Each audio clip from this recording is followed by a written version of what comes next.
블랙홀이 되는 법. 죽기로 결심하기 7시간 전 노라는 한없이 추락하고 있었고 이야기를 나눌 사람이 아무도 없었다. 그녀의 마지막 희망은 단짝이었던 이지뿐이었다. 이지는 지금 머나먼 오스트레일리아에 있었고 둘 사이도 예전 같지 않았다. 노라는 휴대전화를 꺼내 이지에게 문자를 보냈다. 안녕 이지. 오랜만이다. 보고 싶어 친구야. 그동안 밀린 얘기 나누면 너무 좋을 것 같다. 노라는 X 하나를 덧붙인 뒤 문자를 보냈다. 편지나 문자 말미에 적는 X는 키스를 보낸다는 의미다. 이제 곧 이지는 문자를 볼 것이다. 노라는 대화창에 점 3개가 나타나기를 기다렸으나 허사였다. 영화관 앞을 지나니 라이언 베일리의 새 영화가 상영 중이었다. 라스트 찬스 살룬이라는 유치한 카우보이 로맨틱 코미디물이었다. 라이언 베일리의 얼굴은 늘 심오하고 중요한 진리를 아는 듯했다. 노라는 그가 아테네 사람들이라는 드라마에서 사색에 잠긴 플라톤을 연기한 후로 인터뷰에서 철학을 공부했다고 말한 후로 그를 열렬히 좋아했다. 웨스트 할리우드에 있는 김이 피어오르는 그의 집 야외 욕조에 그와 함께 앉아 헨리 데이비드 소로에 대해 허심탄회하게 대화하는 모습을 상상하곤 했다. 꿈을 향해 당당히 나아가라. 상상했던 삶을 살아라. 노라가 가장 좋아하는 철학자인 소로는 그렇게 말했다. 하지만 정말로 꿈을 향해 당당히 나아가는 사람이 있을까? 뭐 소로는 제외하고 그는 숲으로 들어가서 외부 세상과 단절한 채 살았다. 그저 숲속에 앉아 있고 글을 쓰고 장작을 펴고 낚시를 하면서. 하지만 2세기 전 매사추세츠 콘코드에서의 삶은 베드퍼드주 베드퍼드의 현대적인 삶보다 더 단순했으리라. 아닐 수도 있고 어쩌면 그냥 그녀가 사는데 젬병인지도 모른다.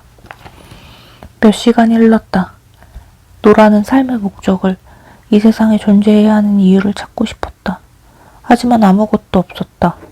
하다못해 이틀 전처럼 베너지 씨를 대신해 약국에서 약을 타오는 사소한 목적조차 없었다. 노라는 노숙자에게 돈을 주려다가 돈이 한 푼도 없었다는 걸 깨달았다. 기운 내요. 아무 일 없을 거예요. 지나가던 사람이 노라의 근심 어린 얼굴을 보며 말했다. 평생 아무 일도 없었어. 그게 문제야. 노라는 생각했다. 반물질. 죽기로 결심하기 5시간 전 집으로 걸어가는 노라의 손에 쥐어있던 휴대전화가 울렸다. 이지일지도 모른다. 아니면 라비가 오빠에게 연락해보라고 말했을 수도 있고 다 아니었다. 아, 안녕하세요, 도린. 짜증난 목소리가 말했다. 대체 어디 있는 거예요? 까맣게 잊고 있었다. 지금 몇 시지? 오늘 너무 힘든 일이 있었어요. 정말 죄송합니다. 선생님 집 앞에서 1시간이나 기다렸어요. 지금이라도 가서 수업할 수 있어요. 5분이면 도착해요. 너무 늦었어요. 리오는 지금 아빠랑 함께 있어요. 앞으로 사흘간 아빠와 함께 지낼 거예요. 아, 정말 죄송해요. 드릴 말씀이 없네요. 노라는 폭포수처럼 사과를 쏟아냈다. 그 속에 빠져서 익사하고 있었다. 솔직히 말해서 노라, 피아노를 그만둘까 고민 중이에요. 하지만 리오는 피아노를 잘 쳐요. 아이도 좋아하기는 해요. 하지만 너무 바빠서요. 시험에, 친구에, 축구에 하나는 포기를 해야. 리오는 소질이 있어요. 심지어 쇼팽도 치기 시작했다고요. 제발. 땅에 꽂을 듯한 한숨이 그녀의 말을 잘랐다. 그만 끊을게요, 노라. 노라는 땅이 벌어지며 자신이 떨어지는 모습을 상상했다. 암석권을 통과하고 멘트를 지나 계속 떨어지다가 마침내 내에게 도달해 아무 감정도 없는 단단한 광물로 압축되는 모습을. 죽기로 결심하기 4시간 전 노라는 옆집에 사는 베너지 씨를 지나쳤다. 올해 84신 베너지 씨는 쇠약했지만 고관절 수술을 후로 조금 더 잘 움직이게 되었다. 날씨가 끔찍하지? 네. 노라가 중얼거렸다. 베너지 씨는 화단을 힐끗 보았다. 그래도 아이리스가 피었어. 노라는 보라색 꽃 무더기를 바라보며 억지로 미소를 지었다. 저 꽃이 대체 무슨 위안이 된다는 건지 의아했다. 안경 뒤로 보이는 베너지 씨의 눈은 피곤해 보였다. 베너지 씨는 열쇠를 찾아 뒤적거리며 현관 앞에 서 있었다. 비닐봉지에 든 우유 한 병이 그가 들기에는 너무 무거워 보였다. 집 밖으로 나온 베너지 씨를 보기에는 흔치 않은 일이었다. 이 집으로 이사온 첫 달에 노라는 베너지 씨 댁을 방문해 인터넷으로 식료품 주문하는 법을 알려드렸다. 아, 그리고 좋은 소식이 있네. 베너지 씨가 말했다. 이젠 자네가 약국에 가서 내 약을 타오지 않아도 돼. 약국에서 일하는 청년이 근처로 이사 왔거든. 내 약을 가져다 주기로 했네. 노라는 대답하려고 했지만 말이 나오지 않았다. 그래서 대신 고개만 끄덕였다. 베너지 씨는 간신히 문을 열고 죽은 아내의 사당인 집으로 들어간 다음 문을 닫았다. 그걸로 끝이었다. 이제 아무도 그녀를 필요로 하지 않았다. 그녀는 이 우주에서 불필요한 존재였다. 집 안으로 들어가자 정적이 소음보다 컸다. 고양이 사료 냄새, 볼테레의 밥그릇이 아직 나와 있었다. 밤쯤 남은 사료와 함께 노라는 물을 마시고 항우울질 두 알을 삼킨 다음 남은 약을 바라보며 곰곰이 생각했다. 죽기로 결심하기 3시간 전 노라의 온몸이 후회로 욱신거렸다. 마치 마음속 절망이 산반신을 거쳐 사지까지 퍼진 듯이 몸 구석구석까지 점령한 듯이 자신이 사라지는 편이 모두에게 좋다는 생각이 들었다. 누구도 블랙홀은 근처에 가면 중력에 의해 그 안에 황량하고 어두운 현실로 빠져버리는 법이다. 생각은 멈추지 않는 마음의 경련 같다. 너무 불편해서 참을 수 없지만 무시하기에는 너무 강력하다. 노라는 자신의 SNS를 살펴봤다. 메시지도 댓글도 새로운 팔로워도 친구 요청도 없었다. 그녀는 자기 연민이 더해진 반물질이었다. 인스타그램으로 들어가서 그녀를 제외한 모든 사람의 살맛나는 인생을 구경하고는 요즘에는 잘 사용하지 않는 페이스북 계정에 횡설수설하는 포스팅을 하나 올렸다. 죽기로 결심하기 2시간 전 노라는 와인 한 병을 땄다. 오래된 철학 교재들이 그녀를 내려보았다. 인생에 아직 가능성이 있었던 대학 시절의 유령이었다. 육하 화분과 조그만 사각형 선인장 화분 3개. 지각 없는 생명체로 하루 종일 화분에 앉아있으면 세상에 존재하기가 더 쉬우리라. 노라는 작은 디지털 피아노 앞에 앉았지만 연주하지 않았다. 리오 옆에 앉아 쇼팽의 전주곡 이 마이너를 가르치던 때를 생각했다. 행복했던 순간도 시간이 흐르면 아픔이 될 수 있다. 예부터 음악가들이 상투적으로 하는 말이 있다. 피아노에 잘못된 음은 없다는 말. 하지만 노라의 삶은 무의미한 불협화음이었다. 훌륭해질 수도 있었지만 지금은 망해버린 작품이었다. 시간이 흘렀고 노라는 허공을 응시했다. 와인을 마시고 나니 또렷하게 깨닫을 수 있었다. 그녀는 이번 삶에 적합하지 않았다. 그녀가 둔 모든 수는 실수였고 모든 결정은 재앙이었으며 매일 자신이 상상했던 모습에서 한 걸음씩 멀어졌다. 수영선수, 뮤지션, 철학가, 배우자, 여행가, 빙하학자, 행복하고 사랑받는 사람, 그중 어느 것도 되지 못했다. 심지어 고양이 주인이라는 역할조차 제대로 해내지 못했다. 혹은 일주일에 한 시간짜리 피아노 레슨 선생님도, 혹은 대화가 가능한 인간도. 약이 효과가 없었다. 노라는 와인을 다 비웠다. 남김없이. 보고 싶다. 그녀는 마치 사랑했던 사람들의 영혼이 자신과 함께 있다는 듯이 허공에 대고 말했다. 그러고는 오빠에게 전화했다. 조가 전화를 받지 않자 음성 메시지를 남겼다. 사랑해 오빠. 그냥 그 말을 하고 싶었어. 오빠가 할 수 있는 일은 없었어. 이건 다 나 때문이야. 내 오빠로 태어나줘서 고마워. 사랑해. 잘 있어. 다시 비가 내리자 노라는 블라인드를 걷고 창문에 떨어지는 빗방울을 바라보았다. 이제 11시 22분이었다. 다 단 한 가지 사실만은 확실했다. 노라는 내일을 맞이하고 싶지 않았다. 자리에서 일어나 펜과 종이를 꺼냈다. 죽기에 딱 좋은 때였다. 이 글을 보시는 분께 내게는 멋진 삶을 살 기회가 있었지만 난 그 기회를 모두 날려버렸어요. 내 부주의한 행동과 불운 때문에 세상은 내게서 멀어졌죠. 그러니 이제는 내가 세상에서 멀어지는 게 도리예요. 여기 남는 게 가능하다고 느꼈다면 그랬을 거예요. 하지만 그런 느낌이 전혀 들지 않아요. 그래서 남을 수가 없어요. 난 사람들을 힘들게 할 뿐이에요. 줄 게 아무것도 없네요. 미안해요. 서로에게 친절을 베푸세요.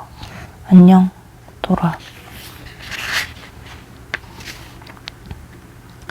처음에는 사방에 안개가 깔려 있어서 아무것도 보이지 않았다. 그러다 서서히 양쪽으로 늘어선 기둥이 보였다. 노라가 서 있는 곳은 줄기둥이 있는 회랑으로 일종의 통로였다. 기둥은 새파란 알갱이가 보이는 회백색 돌로 만들었다. 마치 사람 눈에 띄기를 원치 않는 유령처럼 안개가 말끔히 걷히더니 어떤 형체가 드러났다. 단단한 직사각형 형체였다. 교회나 작은 슈퍼마켓 크기의 건물이었다. 석조로 된 건물 앞면은 기둥과 같은 색으로 중앙에 큼직한 나무문이 달렸으며 섬세한 장식의 지붕은 웅장한 분위기를 풍기려는 포부가 엿보였다. 앞쪽 박공에는 위험 있는 시계가 걸렸는데 검은색 로마 숫자가 적혀있고 두 바늘은 자정을 가리켰다. 앞쪽 벽에는 가장자리에 벽돌을 두른 긴 아치형의 불 꺼진 창문들이 똑같은 간격으로 뚫려 있었다. 노라가 처음에 봤을 때는 4개였는데 잠시 뒤에 다시 보니 틀림없이 5개였다. 잘못 센 모양이다. 이 건물을 제외하고는 주위에 아무것도 없었고 딱히 갈 데도 없었으므로 노라는 조심스럽게 건물 쪽으로 걸어갔다. 손목에 찬 디지털 시계를 보았다. 자정이었다. 노라는 초를 나타내는 숫자가 1로 넘어가기를 기다렸지만 그대로였다. 심지어 건물에 가까이 다가가 나무 문을 열고 건물 안으로 들어가는데도 시간은 바뀌지 않았다. 시계가 고장났거나 시간이 잘못된 것이다. 이렇게 이상한 상황에서는 둘 중 하나다. 왜 이러지? 대체 무슨 영문이야? 노라는 생각했다. 어쩌면 이 건물에서 답을 찾을 수 있을지도 모른다고 생각하면서 안으로 들어갔다. 실내는 불이 환히 켜졌고 바닥에는 밝은색 돌이 깔려 있었는데 연노란색과 연갈색의 중간쯤 되었다. 하지만 밖에서는 보였던 창문이 안에서는 보이지 않았다. 사실 건물 안으로 서너 걸음 들어섰을 때부터 벽은 전혀 보이지 않았다. 대신 서가가 있었다. 노라가 걷고 있는 넓고 탁 트인 복도에서 뻗어나간 서가는 끝없이 이어졌고 천장까지 닿을 듯 높았다. 노라는 서가 사이로 들어가 걸음을 멈추고 셀 수 없이 많은 책을 당황스럽게 바라보았다. 사방이 책이었고 선반은 너무 얇아서 잘 보이지 않았다. 책은 모두 초록색이었다. 온갖 다양한 색조의 초록색. 어떤 책은 탁한 녹색이고 어떤 책은 밝고 환한 연 초록색이고 어떤 책은 선명한 에메랄드색이고 나머지는 여름 잔디의 파릇파릇한 색이었다. 여름 잔디 이야기가 나왔으니 말인데 책들은 오래되어 보이는 반면 도서관 안의 공기는 신선했다.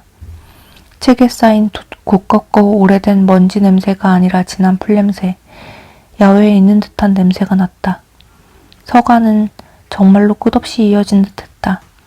미술 시간에 배웠던 1점 투시도법을 나타낸 선처럼 저면 지평선을 향해 곱고 길게 뻗어 있었고 가끔씩 복도가 등장할 때만 끊어졌다. 노라는 아무 복도나 선택해 걸었다. 방향을 바꿀 기회가 오자 왼쪽으로 꺾었다가 잠시 길을 잃었다. 나가는 길을 찾았지만 출구 표시는 어디에도 없었다. 왔던 길을 되돌아 입구로 가려고 했지만 그것도 불가능했다. 마침내 도저히 출구를 찾을 수 없다는 결론을 내릴 수밖에 없었다. 이건 비정상이야. 노라는 중얼거렸다. 자신의 목소리를 들으니 위안이 되었다. 비정상이고 말고. 노라는 걸음을 멈추고 서가에 꽂힌 책에 다가갔다.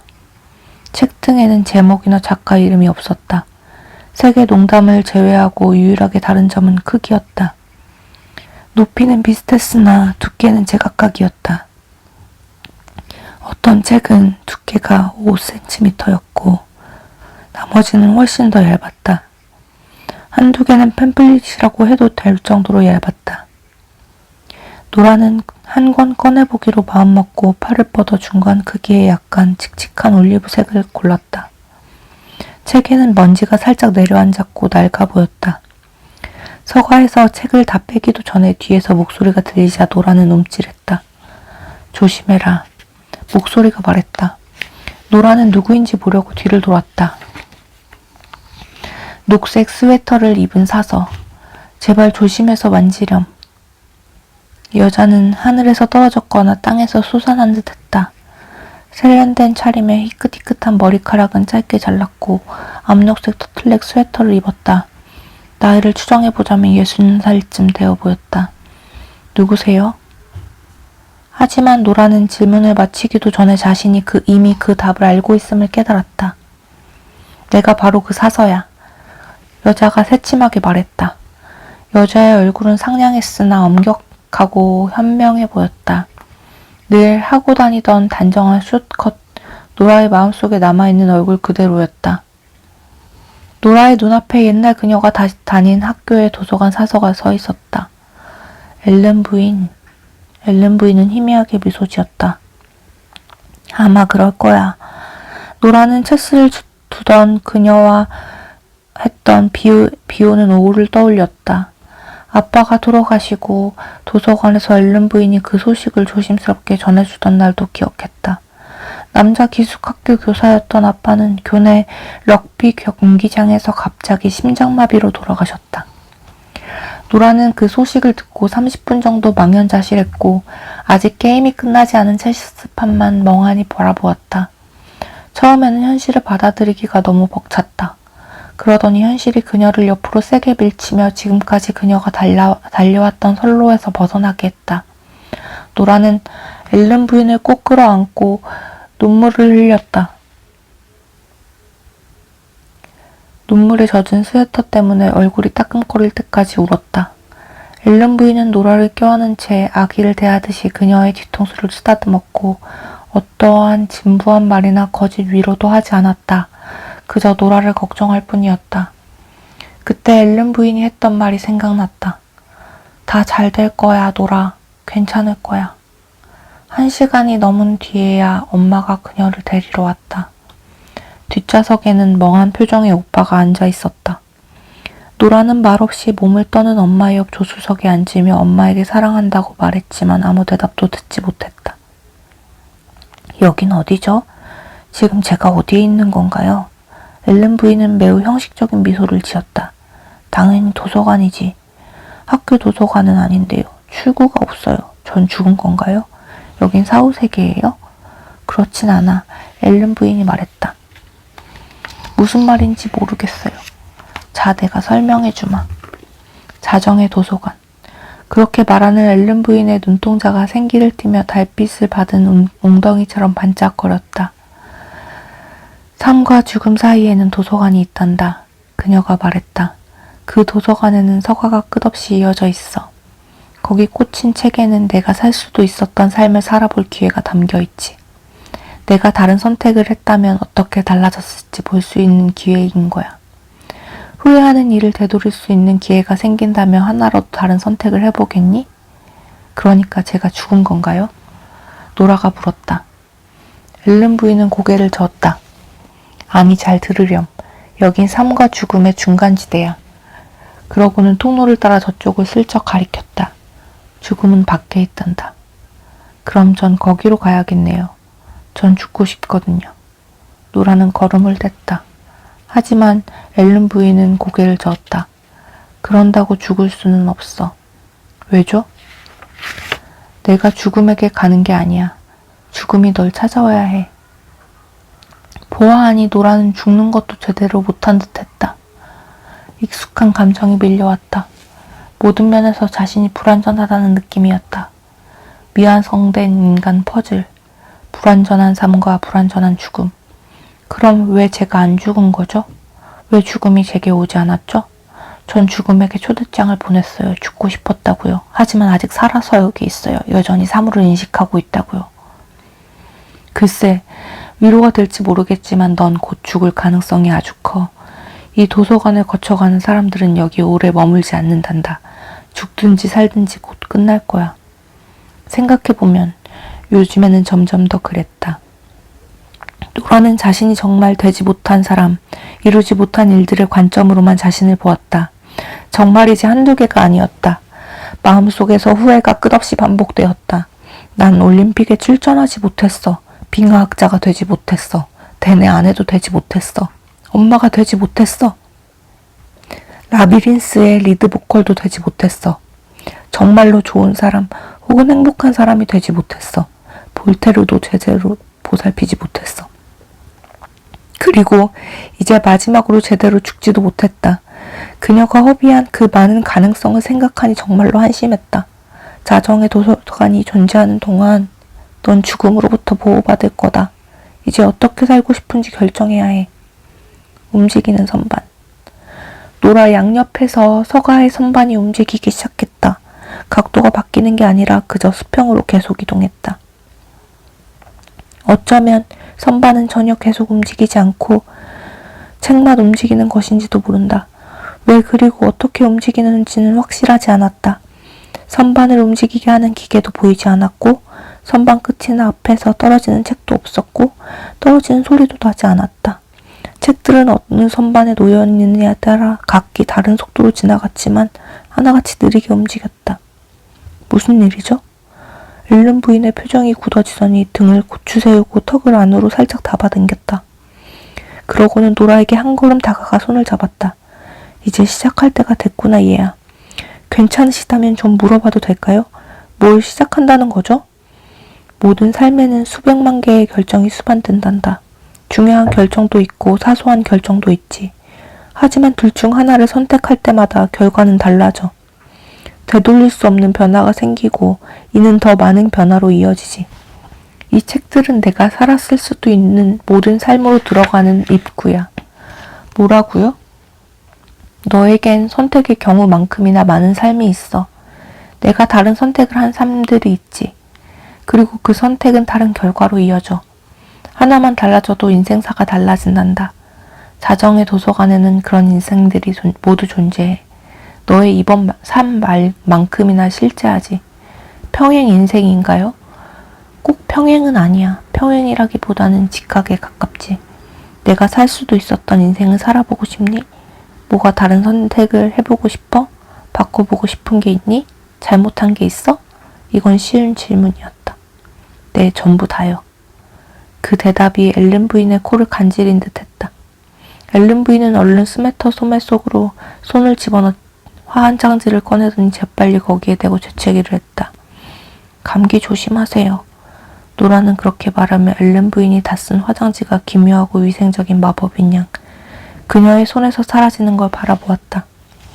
걱정 마라. 화장지는 인생과 같아. 늘 더 있는 법이야. 앨런 부인은 하던 말로 돌아갔다. 하나만 달라져도 종종 전부가 달라지는 셈이란다. 인생을 사는 동안에는 아무리 애를 써도 한 번 한 행동을 되돌릴 수 없어. 하지만 넌 이제 인생 안에 있지 않아. 밖으로 튕겨나왔어. 이건 네 인생이 어떻게 달라졌을지 볼 수 있는 기회야, 노라. 이게 현실일 리 없어. 노라는 속으로 생각했다. 앨런 부인은 노라가 무슨 생각을 하는지 아는 듯했다. 아니, 현실이야, 노라. 다만 내가 생각하는 현실과는 약간 다르단다. 아쉬운 대로 표현하자면 중간지대라고 할 수 있어. 삶도 아니고 죽음도 아니지. 전통적인 의미에서의 현실 세계는 아니야. 하지만 꿈도 아니지. 이것 아니면 저것의 개념이 아니야. 한마디로 여기는 자정의 도서관이란다. 천천히 움직이던 선반이 정지했다. 노라는 오른쪽 어깨 높이의 선반에서 제법 큰 공간을 발견했다. 주위의 다른 선반에는 책이 빽빽하게 꽂혀 있는데 여기에는 얇고 하얀 선반에 책 한 권이 옆으로 쓰러져 있었다. 게다가 이 책은 다른 책과 달리 초록색이 아니라 회색이었다. 안개 속에서 본 건물의 석조 앞면처럼. 앨런 부인은 이 책을 집어들여 노라에게 건넸다. 마치 크리스마스 선물이라도 건네듯이 자부심과 기대가 뒤섞인 표정이었다. 앨런 부인이 들고 있을 때는 가벼워 보였는데 막상 받으니 보기보다 무거웠다. 노라가 책을 펼치려 하자 앨런 부인이 고개를 저으며 말했다. 내가 허락할 때까지 기다려야 돼. 왜요? 여기 있는 책들, 이 도서관에 있는 책들은 전부 너의 다른 삶이야. 하지만 이 책만 제외하고 이 도서관은 내 도서관이거든. 널 위해 존재하지. 사람의 삶에는 무수한 많은 결말이 있어. 이 서가에 있는 책들은 모두 네 삶이고 같은 시간에 시작해. 바로 지금 4월 28일 화요일 자정에. 하지만 이 자정의 가능성이 모두 똑같지는 않아. 비슷한 삶들도 있지만 아주 다르기도 해. 말도 안 돼요. 이것만 제외하고요? 이 책만? 노라는 회색 책을 앨런 부인 쪽으로 내밀었다. 앨런 부인은 한쪽 눈썹을 치켜 세웠다. 그래, 그 책만 제외야. 그건 네가 한 글자도 쓰지 않고서 쓴 책이지. 네? 네 모든 문제의 근원과 해답이 담겨있는 책이란다. 이게 무슨 책인데요? 후회의 책이야. 후회의 책. 노라는 책을 바라보았다. 그제야 표지에 도들새김된 작은 글자가 눈에 들어왔다. 후회의 책. 네가 태어난 후로 했던 후회들이 전부 여기 기록되어 있지. 앨런 부인이 손가락으로 표지를 툭툭툭 쳤다. 이제 열어봐도 된다. 내가 허락하지. 책이 너무 무거웠기 때문에 책을 펼치려면 돌바닥에 책상다리를 하고 앉아야만 했다. 노라는 안을 훑어보았다. 책은 여러 장으로 나누어져 있었는데 나이 순서대로 정리되어 있었다. 0부터 시작해서 1, 2, 3장을 거쳐 35장까지 뒤로 갈수록 해가 지나갈수록 각각의 장이 점점 더 길어졌다. 하지만 꼭 그 해에 해당하는 후에만 적혀있지는 않았다. 후에는 시간 순서를 무시하지. 마구 떠다닌단다. 이 목록은 배열 순서가 늘 바뀌어. 네, 그렇군요. 일리가 있는 것 같아요. 노라는 책에 적힌 후회들이 사소하고 일상적인 것. 오늘 운동을 안 한 게 후회돼에서 중요한 것.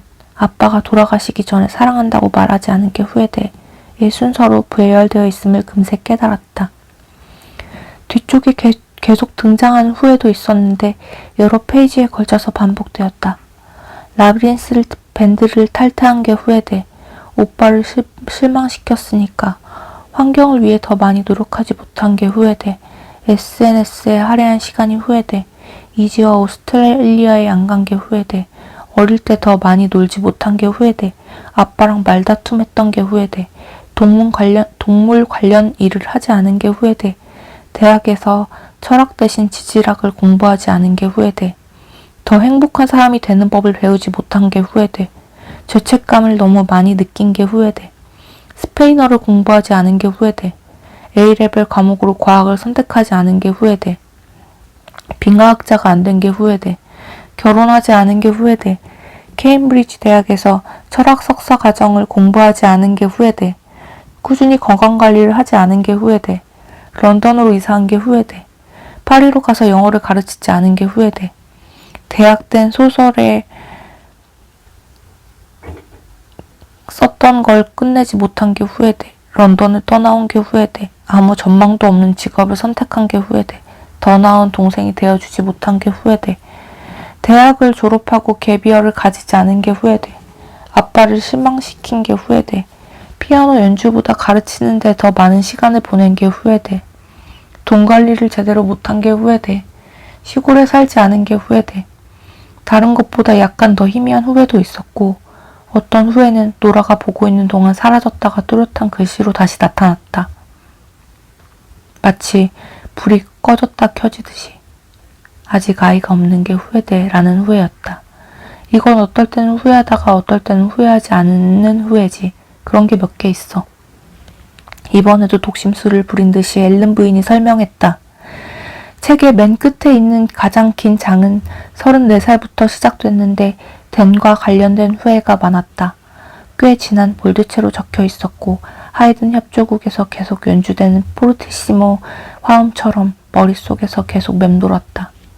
댄에게 매정하게 군 게 후회돼. 댄과 헤어진 게 후회돼.